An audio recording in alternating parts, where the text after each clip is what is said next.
Welcome to another edition of the Corner Booth Podcast here from the Snowdon Deli. I'm Aaron Rand from CJD along with Bill Brownstein of the Montreal Gazette, and our guest today, I guess it's okay to say, the next leader of the Quebec Liberal Party, Charles Milliard. Charles, Let's see what happens. Can I say that? Good to see you. Well, you can say whatever you want, and I'll say if I don't agree. But you know, it's going well. It's going in the right direction. Mario Watt pulled out. Well, actually, yes, they announced yesterday that he wasn't green-lighted. But you know what? Everybody can actually apply to the leadership until February 13th. So if you want to run, come on in. I wish I had the time. I'll beat you. Be a fun race. Okay.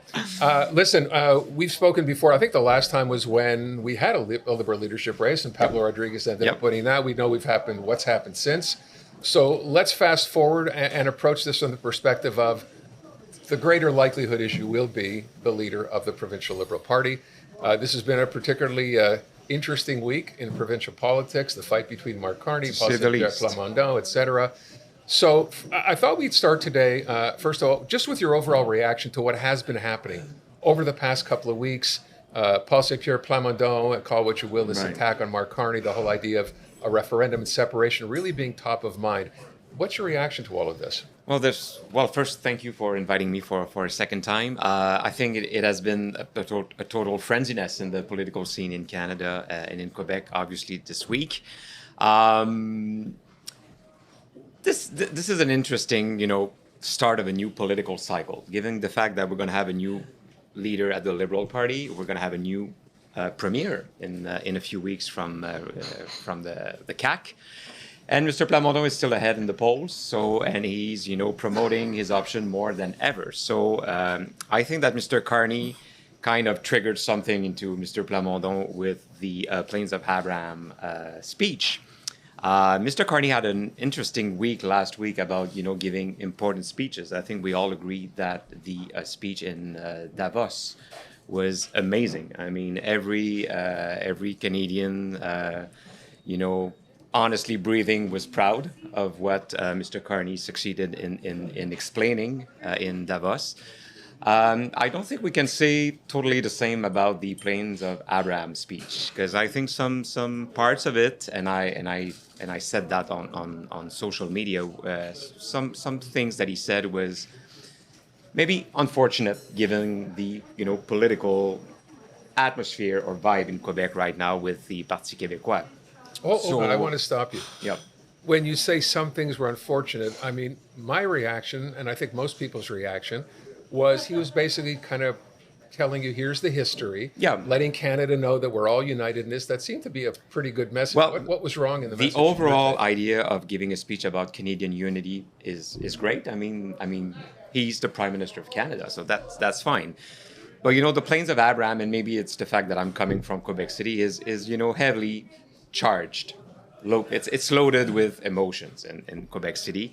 And so saying that this is, the location where the, adaptation and flexibility and collaboration started in Canada back in 1759, I don't think it was something that needs to be said in that way. And then it allowed Mr. Plamondon to give his referendum campaign. Well, obviously, that's what he said anyway in Saint-Hyacinthe. But you know what? I think that Wolfe, Montcalm, and Gandhi would have been better, laid to rest where they are in the past week. So that's what I think about that. But I assume that that Mr. Carney, he has to give that kind of speeches. But given the fact that the Plains of Abraham is so emotionally loaded, I don't think it was necessary. So it's a bit of a criticism. But you know what? That's what federalism is all about, and that's where I'm coming in. It seems to me like it's a bit of a damned if you do and damned if you don't. If Probably. you ignore Quebec, they're going to be upset. If you come to Quebec and you say something they don't, that's they being separatist, don't agree with, you're damned for that. Not necessarily, because honestly, Mr. Carney is more than welcome in Quebec City and more than welcome to be friends with Bonhomme Carnaval. That's for sure. That's good to know. And I'm going to meet Bonhomme and hopefully he's going to hug me as well next week. Yeah, but let him hug you first. Well, because you might be accused of appropriating. Bonhomme and I, we go a long way back, so I think it's going to be fine. But to be serious, I think that all those speeches are actually missing the point about what are the priorities in Quebec. You know what? I think that there's two kind of issues in politics: issues that are popular and issues that needs to be prioritized. And I think that the CAQ and the PQ have succeeded so much in the past years or decades in picking popular issues that everybody has an opinion about, whereas issues that needs to be prioritized, like healthcare, education, culture, agriculture, balancing the books. We don't speak enough about those, and that's me entering politics and wanting to lead the Liberal Party of Quebec. Let me ask you something here. You're a very well respected guy. People in your party, people outside like you. You should have won. Many people thought the first leadership race, and all the rest. But nonetheless, a lot of the perception is a lot of damage has been done by all these investigations, and some people worry that there's this ongoing perception of the Liberal Party as being corrupt and everything else, which the fact is that the Liberal Party, prior to Mr. Rodriguez, his downfall, was very close in the polls to the PQ. Can this come back? And I mean, again, you don't carry any of the tarnish that any of the problems that the previous leader did have, and it's got to be worrisome on a certain level. What is your plan to kind of make people aware that you are a different person, a different kind of leader, and that you have a vision that will work for all of Quebec? Well, I'm going to have, if I'm chosen leader of the Liberal Party, I'm going to have 8 months to convince Quebecers to trust us again and to believe in our proposition for a better Quebec inside Canada. That being said, to be honest with you, gentlemen, I wish I had won back in last June. Obviously, it would obviously have been a different path. But that being said, I accepted the results, and the week after the leadership race, I was in Victoriaville with Pablo, doing door to door with our candidate there. So I'm a guy of the party. So I stayed a team player. So I stayed on. I never thought that would happen, actually. So last fall, I found a job at the Bishop's University. So I was teaching at Williams School of Business, entrepreneurship, product development, strategy, marketing with our students in Lennoxville. And then that happened. So I decided during holidays that it was time for me to go back, because even if it's an uphill battle, that's a challenge I'm up to take. And given all the enthusiasm and all the support that I've received, both from my former teams, but also from the other teams, because I've met with Pablo's teams, I've met with Cal Blackburn's teams, and so on. And then new people that have never voted Liberal that are telling me, you know what, we may see some ray of light and of hope into having someone new coming to lead an old party. And given the fact that we're in, as I was talking about at the beginning, a new political cycle in Quebec, we're going to have Mr. Plamondon, myself, Mr. Duhem, Mrs. Gazal, and probably Mr. Drainville or Mrs. Frechette. It's somewhat a new generation of political leaders. And so I think this is going to be interesting for Quebecers. But I'm to end on that, I'm very lucid about all the work that I have to do and that I will have to do in the coming weeks. There's procedures that we're going to need to be accounted for, and so I'm going to stand up. I'm going to be there, and I'm going to be accountable to that. But also, if I'm the leader, if I'm leading the house will run as I please, with my values, with my directives, and that's all about leadership. And I've led organizations in my life, and it has always been the case. It's just that it was in public. What's encouraging to a lot of people who follow the Liberals is you are actually well situated, not just Montreal, but all of Quebec. Right. And the argument has always been a lot of times that the Quebec Liberals have really been not Anglo-focused, but Montreal-focused way too much. And that's gone against because in terms of support from the Francophone community, it's been very, very low for the Liberals. Obviously. It's been, well, go ahead.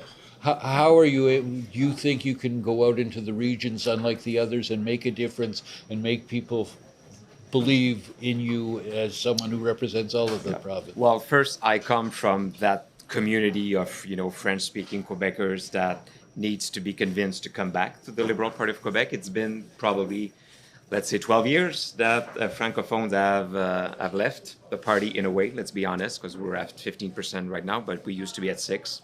Those are facts.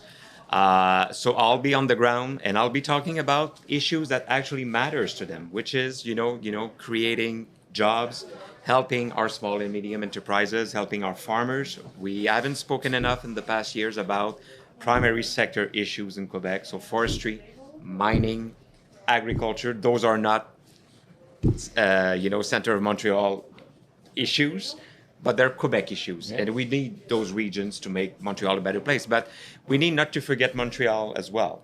So Montreal is the economic center of Quebec. It has its own ambition and challenges, and we're going to need to address those as well. Even if I'm going to be giving more space and love to our different regions in this election. Charles, to Bill's point, though, in the regions, for example, and I know there was a poll, maybe it was an outlier, maybe not, where young Quebecers support, here we go again, the idea of separation, of a referendum.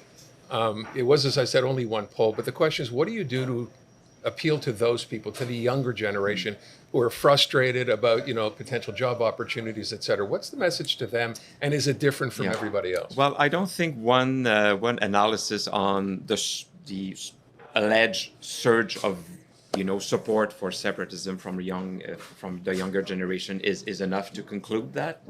And I've seen articles saying the opposite. So we'll see what happens. But I think our youth needs to dream. I think we've stopped dreaming collectively in Quebec about common projects apart from separation.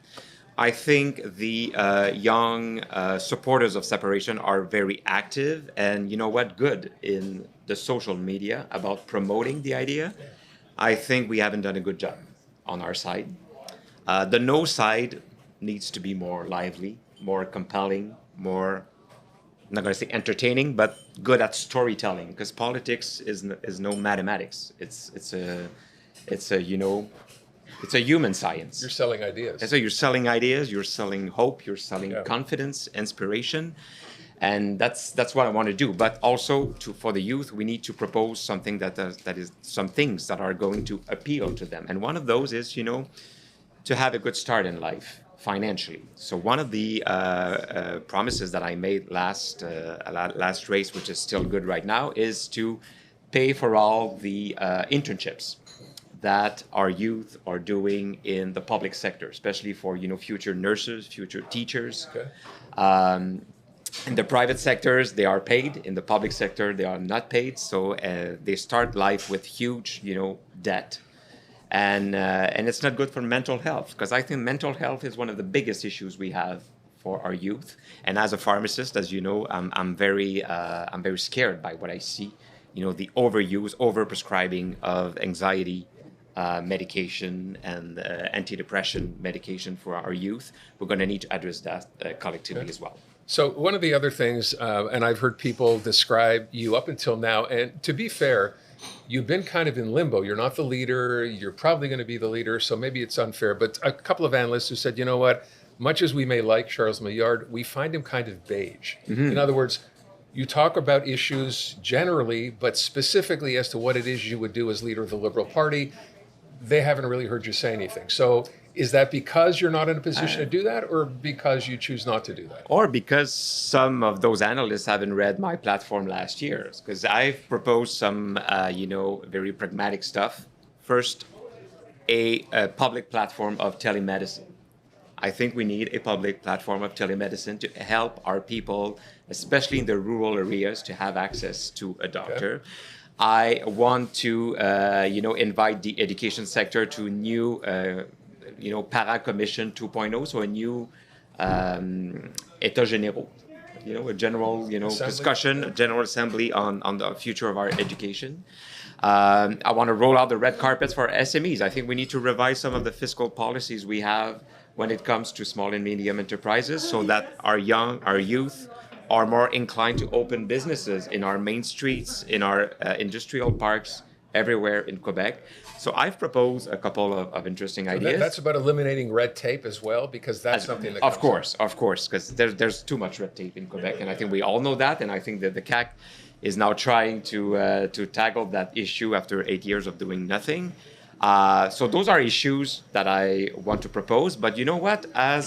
When I'll be leader, if I become leader, I'm going to sit with my caucus and we're going to be discussing some key issues that we all need to come forward with united. So when it comes to, identity issues, when it comes to transportation needs, infrastructure needs that we have in Quebec. So obviously it's going to be easier when I can talk to the caucus about those issues. But my friends would say that I'm nowhere near beige, so I'm going to have to convince you in the coming months. Beige, not a bad color. Red's good, though. Yeah, red. The Corner Booth podcast is brought to you in part by the Snowdon Delicatessen, where we are. 75 years in business, the hub of Montreal's greatest smoked meat, plus Carnotzel, potato latkes, and the famous Snowdon Deli party sandwiches. That's the Snowdon Delicatessen. But let me ask you this. The party still has a lot facing it. I mean, we're talking, I imagine there are divisions. UPAC there's lawsuits, UPAC investigating. How do you deal with all of this? And in the midst of all of this, there's Marois Risky, who's suspended, not suspended. What is her future with the party? Well, there's a couple of inquiries and procedures right now, so I'm gonna be probably leading the party, and I'm gonna have to be responding to those findings or those conclusions, which I don't know that much about, by the way. So I learned all of this with you guys during the last fall. So I'm gonna assume what has to be assumed. I have, and probably this is the first time I'm saying that on an interview, but I've met Marois Risky very recently, so we have spoken very clearly about options that I'm gonna have in the coming weeks. But I have been saying for the past few weeks that we need to work as a team again at the Liberal Party of Quebec. So I'm gonna be asking our caucus to discuss this as soon as I get in. So this is an important issue. Would you like her to return to the fold? Well, we have options, and I'm going to decide that with the team. So I'm very adamant about that. This is, politics is a sports team, a team sport, but with individual statistics sometimes. But it's something that needs to be played in teams. What was the nature of the meeting with her, though? I mean, you meet with someone like that because you want her to come back? What was the point of it? Because I've been meeting one-on-one with all of the M&As. Except the officers, because they are neutral. So I've been meeting with all the 13 members of my team, and Mrs. Risky, and plenty of other people involved in the party, because I want to have their vision and their version of what happened and what should be happening. So I'm just doing my job as a future leader to get the different sides of the medal. So when I said before about being beige and not having, you said they haven't read your platform.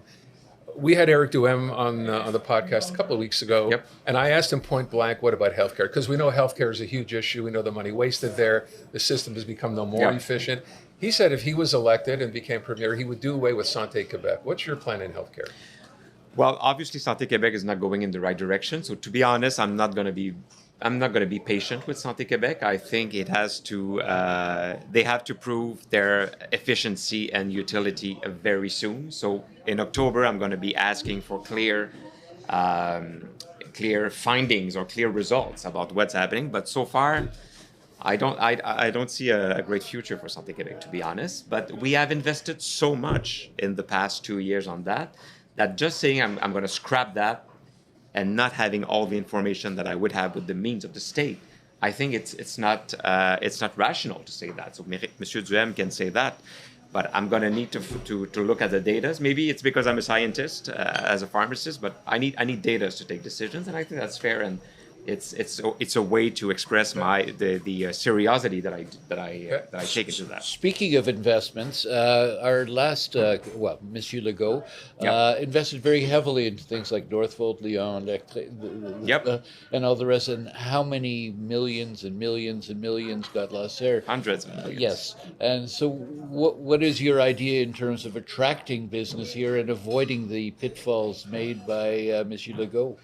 Well, honestly, his vision of economic nationalism was a failure. because they invested heavily in many projects.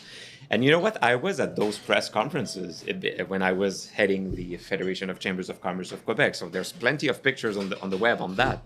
And I was saying that those are great news. But as all Quebecers, I've been witnessing a failure of those projects, especially Nordvolt. So the CAQ has decided to get their hands very much involved into our economic fabric, whereas I think that we should be focusing on our SMEs. So even if I love, big companies like Bombardier, like Lion Electric, like, we can name all of them. Our own fabric in Quebec is SMEs. So 90 to 95% of our economy is based on, companies of 500 employees or less. Yeah. So we need to focus on that. That's what I was telling before, that we need to review some of the fiscal policies when it comes to SMEs, so that we have a higher rate of, creation of new venture in Quebec, because this is the way we're going to be creating wealth. And, Mr. Plamondon wants to create a new currency. I want to create wealth, and the money needs to be in Quebecers' pockets. That's a huge difference from the Liberals and the Parti Québécois. What's been the failure of the CAQ government with respect to SMEs? Because, as we said before, I know red tape is one of them. In your estimation, where have their policies gone wrong? Well, I don't think that the CAQ had, and I'm saying that respectfully, because I think you're starting to know me. I want to be respectful, but they have led Quebec based on the newspaper, on what's happening, on what the polls are saying. Whereas the Parti Québécois is, Parti Québécois has a very clear objective. And in a way, I respect that, because it's clear. And Mr. Plamondon was here a couple months ago. I think it was pretty clear what his option is. I think the CAQ is unclear. It's been unclear for 8 years. And the PLQ needs to be clarified. I think we need to clarify our position, both on identity, but also on how we're going to be prioritizing, real issues that we're going to be addressing in the coming. And that's why I want to become leader ASAP, so that we can start that work and use to the best of our capacities the next 8 months to build something credible for Quebecers. Do you think a new leader for CAQ is going to change things, change the political landscape in terms of them making a comeback? Because right now they're as low as they can go in the polls. By the way, in the case of Christine Frechette, should she win, she, like you, worked with chambers of commerce. She has an economics background. What does that? Well, essentially, will that change? Well, first, I have a lot of respect for both of them, because internal battles, internal fights are never easy. So I want to wish them well in this endeavor, in this journey. That being said, they are two, would-be captains of the same Titanic. Okay, so no matter who wins, they are going to be actually the one defending the legacy of the CAQ. And I don't think that Quebecers will forget what happens in the past 8 years. May I say, especially the English-speaking community. So we'll see what happens. Monsieur Granville has got a great sense of humor. It says they've been so inclusive to the Anglo community. We've tried for years to get them out, by the way, right? Both Christine Frechette and Bernard Drenville said we have to have dialogue, talk to the English. And yet when we try to get them to come on board. Well, that's good for you that, in 2026, everybody will be coming and saying they won't. They need you. Well, anyway, I want to be respectful on that, but I think the Liberal Party of Quebec has always have a very honest communication with the English-speaking community. As I said, I'm coming from the French-speaking community, but I've learned English through school, through work. I had the privilege of actually teaching in my second language, which is one of the things that I'm the most proud of in my career. But the CAQ has been dividing, Quebec. You know that. We've been repeating that for many years. They've been dividing Quebecers. Divide and conquer has been their but the conquest is almost over. Yeah. Obviously, the conquest is over, and I don't think that just changing the person at the top will make any change. And it's interesting to see that Mrs. Frechette wants to look like Mr. Drainville when it comes to identity, and Mr. Drainville is now an economic expert for the past 6 days. Yes, it's political positioning, and it's normal. I do politics as well, but I don't think Quebecers are fooled. and they are asking for renewal. We'll see what they mean by renewal. Is it renewal as to getting a new country, or renewal as in getting a new team in that wants a strong Quebec that works in an amazing common market and country that is Canada, that is highly perfectible, but that is highly working as well. One of the issues that comes up from the CAC and obviously from the PQ is this idea of the decline of French in Quebec, specifically in Montreal. Both the Premier has said that and others have said that as well.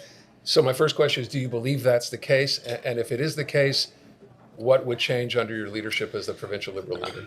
I believe French is always in danger, just given the fact that where we are geographically. So the one of the main roles of the Premier of Quebec is to take care of our dear French language, but we don't need to do that at the expense of our other own fellow Quebecers that speak other languages. And there's a word in French that I don't know if I can translate, but there's a lot of détricotage to do from what the CAC made us believe. Right. How would you translate that? Undoing. Unknitting. Undoing. Yeah. Okay, so there's a lot of undoings because we can have some proposition to modify laws. Example 96. Yeah. But I'm gonna be saying in a few weeks probably what I would change, but also what I would add, because I'm not about retrieving stuff when it comes to protection of the French language, but I want to propose things that will be actually working. Do we really believe that what we are imposing on our companies right now with Bill 96 is actually concretely and pragmatically improving the French language? I haven't seen any data on that. And if there is data, I will come back and say that I'm sorry, but I haven't seen that. And I think there are other more efficient ways to promote the French language, especially with immigrants. When an immigrant is actually knocking at the door of a French class, there should always be someone answering. And at this time, in some cities like Shawinigan and Lévis, immigrants are knocking at the door and nobody is answering. And this is the same government that is saying that there are too many immigrants, but we don't hold the promises we made them when we recruited them internationally. I just want to ask, with respect to that, when you mentioned small and medium-sized businesses, and I remember when the issue was, businesses of 100 employees or less will have to adhere to the law. Then it was 50 employees or less. Yeah. Is that something you would, when you say change in Bill 96, that you That's would change? not the thing that I have in mind. I have a couple things in mind, especially the fact about the requirement that we need to speak to immigrants only in French after 6 months. I don't think this is reasonable. Okay. I think life is not all about Duolingo. Okay, so I don't think it's doable to have all immigrants speak French and reading stuff that are so important as to your fiscal status and your services you are allowed in 6 months. In 6 months. So I think it should be a bit longer. That's an example. And this is not me saying that learning French needs to take time. It's just being honest with people. But That's an example. It's interesting because there have been studies that have shown that Montreal Anglos, allophones are more bilingual than they've ever been. But what has irked Monsieur Legault, amongst others, is the fact that, yes, that may be true, but when they go home at night, they're not speaking French. When they're like lying next to their wives with their kids, whatever, they're not watching. And that's the big canard to me on that level, because you can't expect people who are from different immigrant communities. Yes, they can speak French. I mean, you go to Paris, you go to London, it's the same thing. People speak their own languages, but at work, they're prepared. Well, I would love to be honest, I would love for all Anglophones in Quebec to speak French. Yes. That'd be great. Yes. Is it the case this morning? No. Is But it improving? You're telling me that it's improving. Yes. No, that's good. What I can tell you as an example is the fact that I live in the townships, and I live in a small village that most of you know, North Hatley, which is probably 800 people. I think that 400 people are Francophones and 400 Anglophones. And this mixed city is actually working great. I'm not saying that we need to have that everywhere in Quebec, of course, no. But this is an example that works. So I would love for more Anglophones to learn French. But what happens when, from a public point of view, like the language of work in Quebec, with Bill 101 and all this, is French.